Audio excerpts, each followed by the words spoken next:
Dios les bendiga, bienvenido a la Biblia en un año, día número 253. Estamos en el libro de los Salmos y vamos a considerar en el día de hoy los capítulos 89, 90 y 91. El Salmo 89 es un salmo de Etán Esraíta. Etán Esraíta es en alguna manera asociado con Emán Esraíta, quien escribió el Salmo 88. Ambos parecen haber sido hombres sabios durante los tiempos de o antes de Salomón. Aunque el salmo es extenso, se puede dividir en 5 o 6 secciones dependiendo en cómo lo marcas. En los versos 1 al 4, el salmista escribe acerca de su cántico y adoración a Jehová. Noten en el primer verso la mención de que haría notorio la fidelidad de Jehová en las siguientes generaciones. Esto es en similitud a los salmos de David, en los cuales se comprometía a promulgar la excelencia de Jehová a las siguientes generaciones. El salmo se basará sobre el verso 3 y el pacto de Dios con David. Primeramente, el salmista va a explicar los detalles del pacto de Dios con David y luego lamentará lo que apercibe ser el abandono del pacto por Dios. En los versos 5 al 18, el salmista comienza con una descripción de fidelidad de Jehová y unas preguntas retóricas sobre quién podrá comparar con la grandeza de Dios. Resume que no hay nadie semejante a Dios y no hay nada con que comparar la grandeza de Jehová. En los versos 9 al 18, el salmista habla de la gloria de Jehová entre su pueblo. Comienza con la creación en el verso 9, controlando hasta el bramar del mar, y con buena razón, ya que leemos acerca de su victoria sobre Rahab en el verso 10. Recuerden que Rahab en este instante significa Egipto y no Rahab la de Jericó.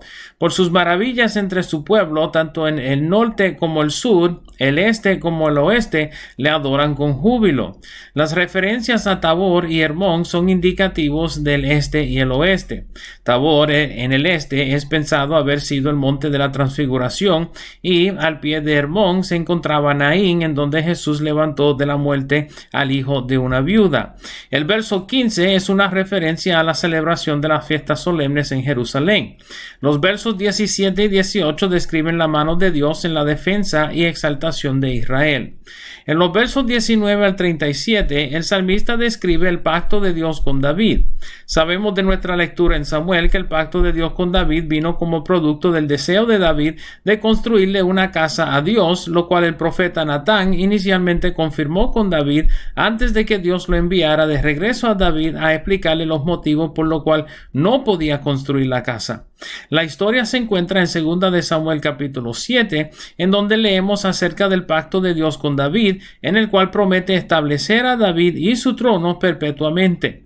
A esta promesa se refiere el salmista en este segmento, particularmente en los versos 28 y 29. Los versos 30 al 34 son de importancia porque el salmista está recordando la promesa de Dios para David y Judá, a pesar de la infidelidad de los hijos de David. El salmista declara la promesa de Dios de corregir a los hijos rebeldes de David sin violentar ni anular el pacto con David. Estas mismas palabras sirven de resolución para el lamento del profeta en el próximo segmento. Noten las palabras del pacto en el verso 35, diciendo que Dios no le mentiría a David.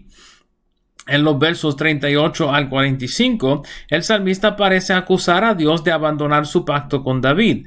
Las palabras de este salmo parecen indicar un tiempo luego del reinado de Salomón, durante el cual el salmista parece pensar que Dios se ha olvidado de su pacto por las cosas que veía manifestándose entre el pueblo. Debemos recordar que Roboam, hijo de Salomón, rehusó oír el consejo de los ancianos de su pueblo y escogió mejor seguir el consejo de sus contemporáneos, lo cual llevó a la división del reino en norte y sur. Al ver lo que sucedía en el reino de Israel, ahora Israel y Judá, los enemigos de Israel se aprovecharon de la situación con tanto de aniquilar a Israel durante su tiempo de conflicto civil. En los versos 46 al 48, el salmista pregunta cuánto tiempo Dios ignoraría su pacto con David, dejando suceder lo que estaba sucediendo en el país. Noten la manera en la cual el salmista clama a Dios diciéndole que sus días son cortos y que ninguno escapará de la muerte, el Seol en el verso 48. Esto es para expresar su urgencia de ver la resolución a su petición delante de Dios. Siendo que Emán y Etán eran contemporáneos de Salomón, es probable que estuvieran viendo la división del reino como una infracción al pacto de Dios con David. Deseaban ver la fidelidad de Dios a David en la restauración de su reino. El salmo termina en los versos 49 al 52 con el salmista describiendo cómo los insultos de las naciones enemigas de Israel habían afectado su corazón y deseaba ver la fidelidad de Dios a su pacto con David.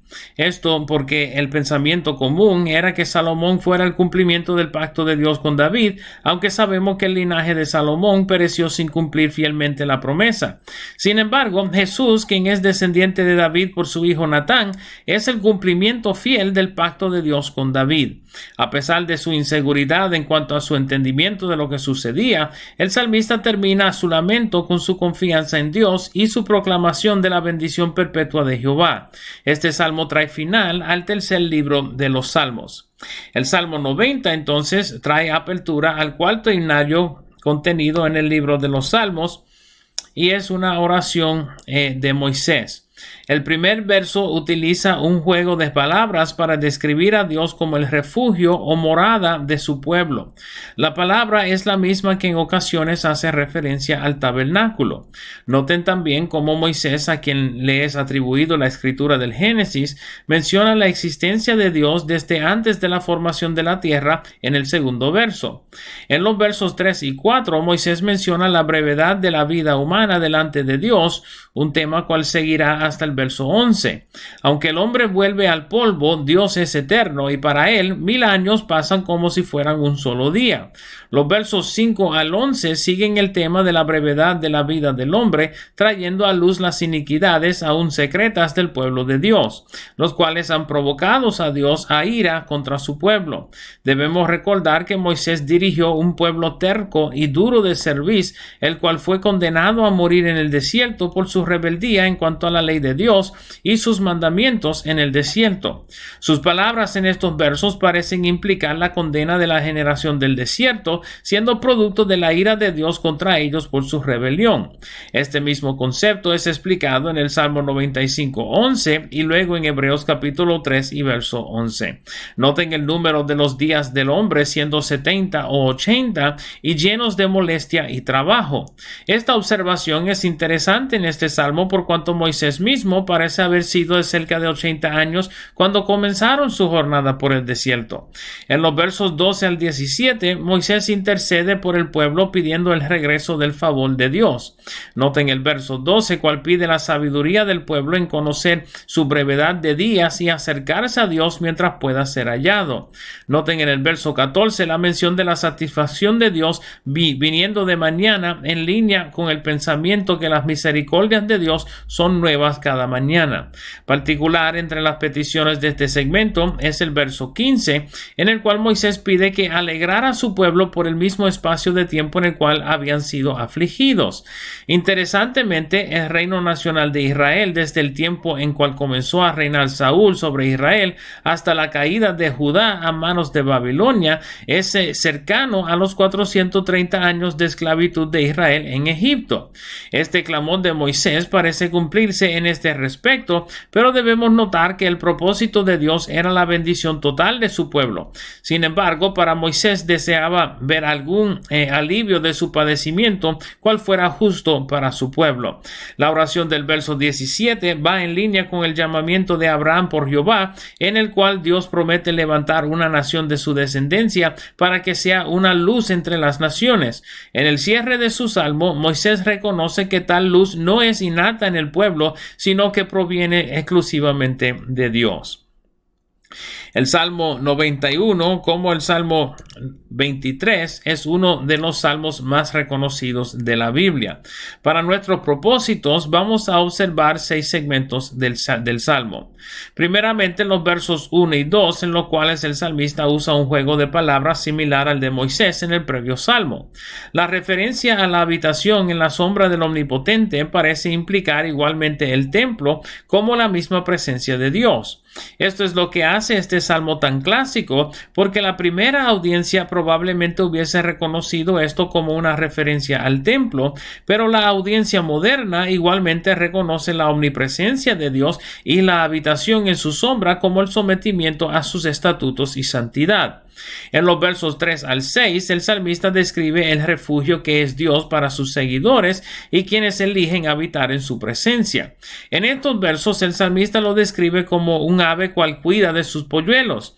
Ni cazador ni peste destructora serían de temor para aquellos a quienes Dios cuida. Los librará del lazo, del terror nocturno, cual en este caso parecen ser amenazas naturales, depredadores nocturnos, y de la peste destructora, cual es enfermedad.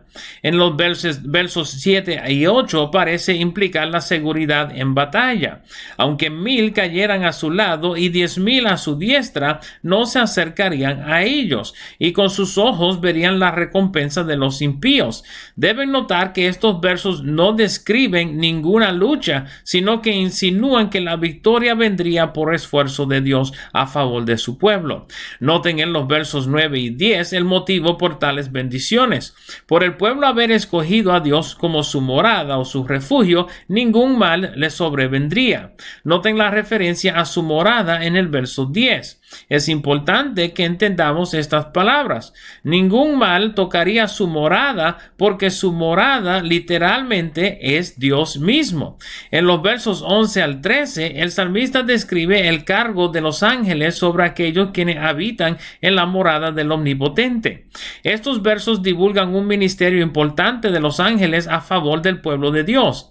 A través de la Biblia vemos la intercesión de ángeles a favor del pueblo de Dios, desde el ángel de Jehová llamando a Abraham, hasta los ángeles de Dios que sacaron a Lot de Sodoma, hasta el ángel cual confrontó a Balaam para impedir que maldijera el pueblo de Dios, hasta el ejército de ángeles cual vio Eliseo con su siervo en batalla contra los asirios.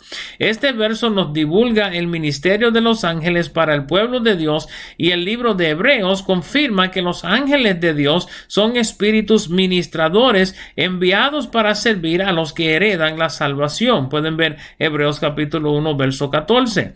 Debemos también notar el uso de estos versos por Satanás en su tentación de Jesús en el desierto luego de su bautismo. También deben notar la omisión del verso 13 en las palabras de Satanás durante su tentación de Jesús. El salmo termina con la confianza de quien habita al abrigo de Dios en varios aspectos.